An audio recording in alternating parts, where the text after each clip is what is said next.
Good day, everyone. Last week I went for a funeral, and it was quite amusing to observe the mourners.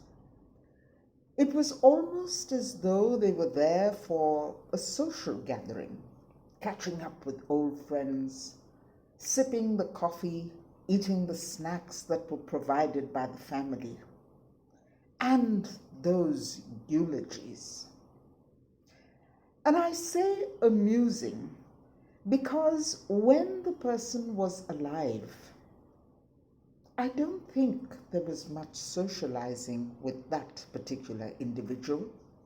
No one used to go over and sit with him while he was alone at home in the company of his caregiver, who was a personable young man who had been hired from a nurse's bureau.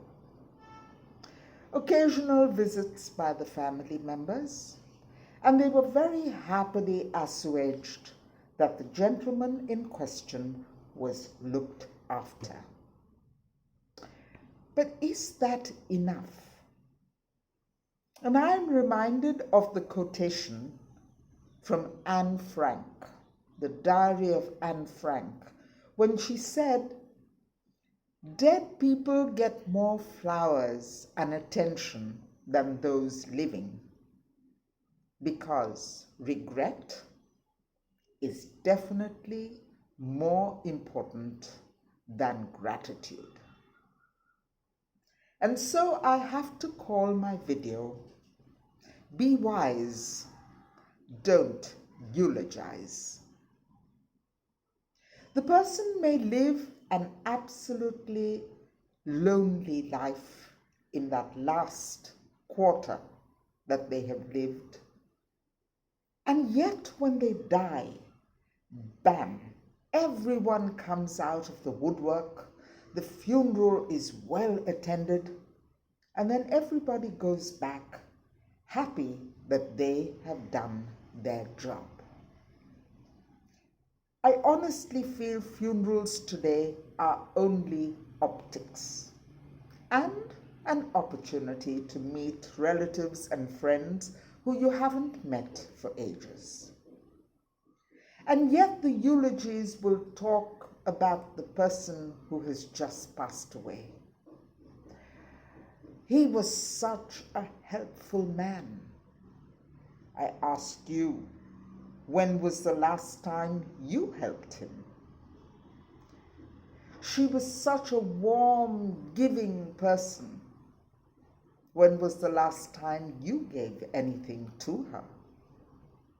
And we're not talking things. We're talking about your presence, about 5 minutes of conversation. That's all it takes to keep someone happy. Oh, they will be missed. For how long? The moment you get into your car and drive away from the funeral or the cremation, well, it's all but forgotten. I think we need to do a reality check. Eulogies are simply too many words, too late. Instead, why don't we pick up the phone and call that friend we haven't spoken to for ages? Look into our own community and our buildings. If there's anyone old and who needs some company, spend some time with them. It never goes to waste. You know, a lot of people tell me, "Oh, but we are so busy." Doing what? I know that life is busy and we all have things to do, but I think we've got to prioritize what is important to keep our spirit of humanity intact.